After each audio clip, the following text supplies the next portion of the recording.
Nah, Sayyidina Umar meyakini, menyadari gitu bahwa dirinya tidak cocok jadi pemimpin selama di dalam masyarakat itu ada sosok Abu Bakar Siddiq yang luar biasa. Karena pada zaman Rasulullah, pada zaman Khalifah, yang namanya pemimpin itu memimpin negara plus memimpin sholat plus memimpin ibadah. Sebisa mungkin kita memilih pemimpin itu yang bisa mengimami sholat, yang bisa memimpin kita untuk kemaslahatan dunia dan akhirat. Amin. Bismillahirrahmanirrahim. Alhamdulillah Bapak Ibu, sekarang kita berada di Adiko Sakifah Bani Sa'idah. Nah, ini kebetulan langsung pas ada tulisannya Takfir Adiko Sakifah Bani Sa'idah. Nah, ini lagi artinya itu kalau bahasa kita renovasi kebun Sakifah Bani Sa'idah. Di antara tempat-tempat yang dibongkar semua, tadi saya ceritakan kan ini dulunya perhotelan, kemudian juga kecil itu yang bangunan berdikara, itu asalnya itu sampai ke sini Bapak Ibu. Kemudian dipugar dan dipisahkan sedikit saja. Itu pesawat yang kecil Assalam. Nah, yang ini diabadikan, tidak dibongkar sama sekali. Kenapa? Karena ini adalah punya sejarah tersendiri, di mana dulu Sayyidina Abu Bakar As-Siddiq dibaiat oleh para sahabat menjadi khalifah menggantikan Rasulullah SAW. Jadi ketika Rasulullah SAW wafat, itu para sahabat itu menyadari bagaimana pentingnya memilih pemimpin, karena dalam Islam itu seorang pemimpin itu harus ada.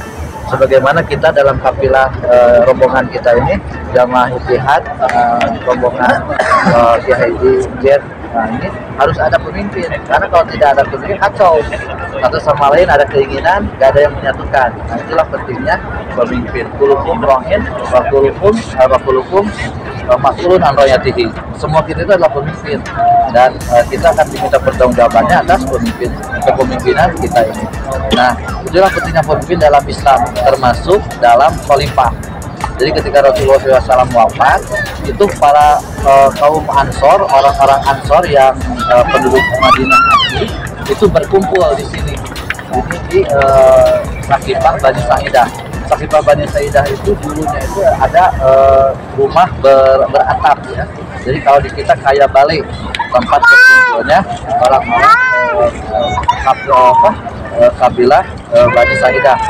Di sini itu golongan dari kaum Khazraj. Dan terkenal orang Madinah itu ada kaum Aus dan kaum Khazraj. Nah, Sakifah Bani Sa'idah ini adalah miliknya kaum Bani Khazraj. Nah, di sini orang Khazraj itu memilih untuk diangkat pemimpin setelah Rasulullah SAW itu, beliau mengusulkan satu nama, yaitu yang bernama Sa'ad bin Ubadah. Nah, Sa'ad bin Ubadah ini adalah seorang tokoh kaum Khazraj itu sendiri.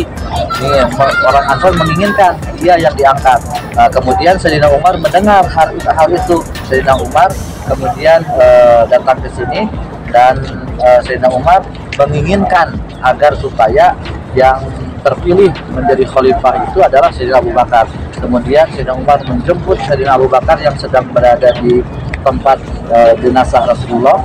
Nah, jenazah Rasulullah saat itu sedang diurus oleh Ahlul Bait ya, termasuk Sayyidina Ali bin Abi Thalib. Itu jenazahnya. Kemudian Sayyidina Umar memanggil dulu Abu Bakar. Nih Abu Bakar, di Sakifah Bani Sa'idah sekarang sedang terjadi kumpulan untuk memilih khalifah. Akhirnya Abu Bakar pun datang bersama Sayyidina Umar bin Khattab di sini. Nah, terjadilah musyawarah di sana antara kaum Ansor, penduduk Madinah asli, dengan kaum Muhajirin, penduduk Mekah yang hijrah ke sini. Masing-masing mempunyai argumen. Orang Ansor menganggap orang Ansor lah yang berhak untuk menggantikan Rasulullah SAW, karena mereka itulah yang telah menolong Rasulullah dan para sahabat di sini.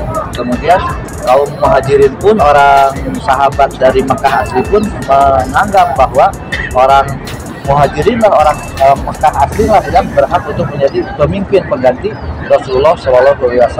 Akhirnya terjadilah musyawarah yang sangat sengit saat itu, bahkan sampai terlontar dari orang Ansor mengatakan minna amirun wa minkum amirun. Kata orang Ansor ini, yaudah kalau begitu dari kita ada pemimpin, dari kalian kaum Muhajirin ada pemimpin. Kemudian kata Sayyidina Umar bin Khattab, la minna amirun wa minkum buzaro, gitu kata Sayyidina Umar itu. Dari golongan kami pemimpin dan dari kaum Ansor itu nanti menteri-menterinya. Setelah adu argumen, adu pendapat, akhirnya berbaiatlah semuanya kepada Abu Bakar As-Siddiq. Umar langsung mengulurkan tangan kepada Sayyidina Abu Bakar, membaiat pada Abu Bakar.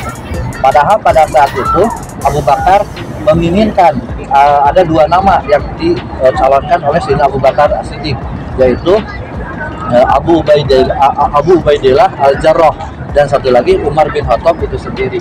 Nah, Abu Ubaidillah ini adalah salah satu sahabat dari kaum Muhajirin, orang Mekah asli juga, dan beliau termasuk Asratun Mubasyaratun fil Jannah, 10 sahabat yang digolongkan langsung masuk surga. Itu diantaranya adalah Abu Ubaidillah ini. Beliau punya keutamaan sendiri menjadi sahabat Rasulullah SAW, dan beliau itu adalah yang punya peran dalam perang Uhud, mencabut besi-besi yang menempel di pipi Rasulullah SAW sampai giginya patah.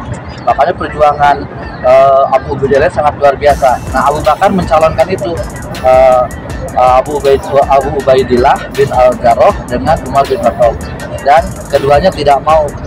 Sayyidina Umar bin Khattab yang saat itu sedang ada berkata kepada jamaah yang ada dalam hadirin musyawarah itu, lah, saya tidak mungkin untuk menjadi pemimpin khalifah sedangkan di dalamnya ada Abu Bakar.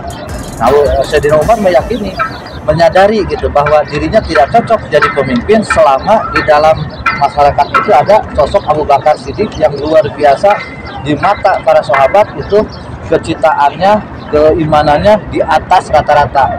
Dalam satu hadis dikatakan keimanan kita ya, semua umat Nabi Muhammad di dunia ini kalau ditimbang dengan keimanan para sahabat, itu lebih berat keimanan para sahabat. Sedangkan kita sudah jutaan kan umat Islam itu, tapi keimanan kita nggak ada apa-apa. Nah, kemudian keimanan para sahabat ditimbang dengan satu keimanan Abu Bakar, itu tidak ada apa-apa yang lebih berat keimanan Abu Bakar. Itulah keutamaan Abu Bakar yang diketahui oleh Sayyidina Umar bin Khattab. Akhirnya Sayyidina Umar bin Khattab sudah tidak ada pilihan lain, membaiat Abu Bakar As-Siddiq untuk menjadi khalifah, dan para muhajirin pun akhirnya semua sepakat membaiat siapa namanya?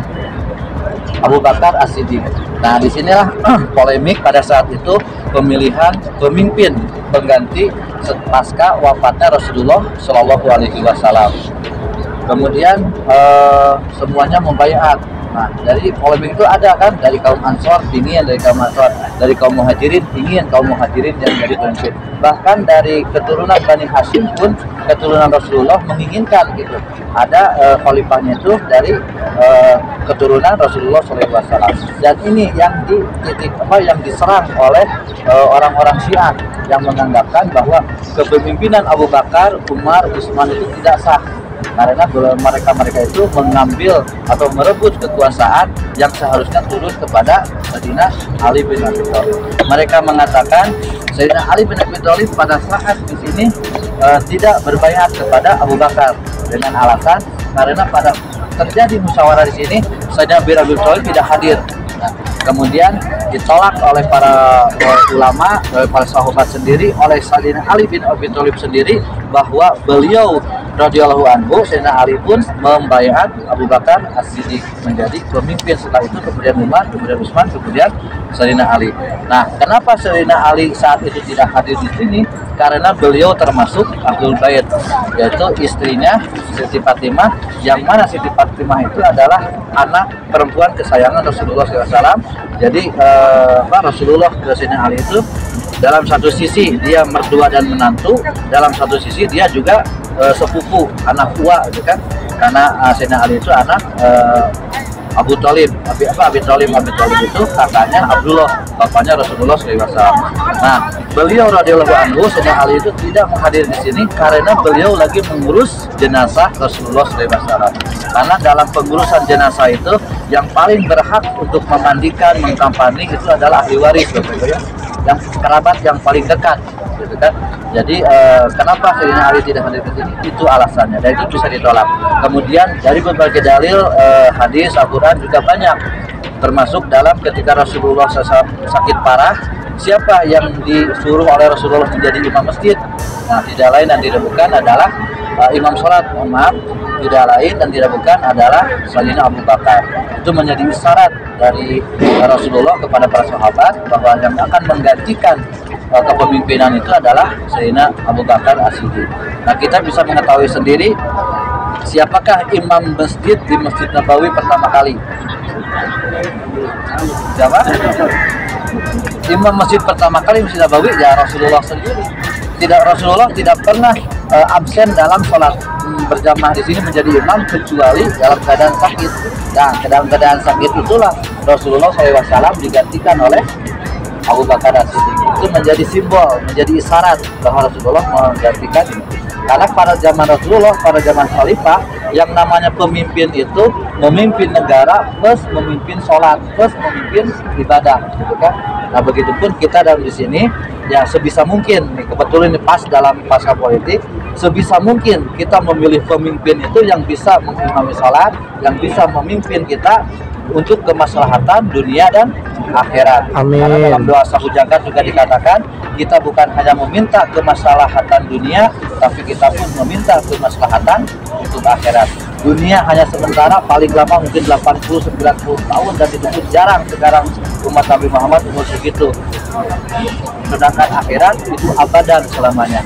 Makanya dalam memilih pemimpin kita dalam hidup, utamakan untuk kehidupan akhirat. Wal akhiratu khairul laka minal ula.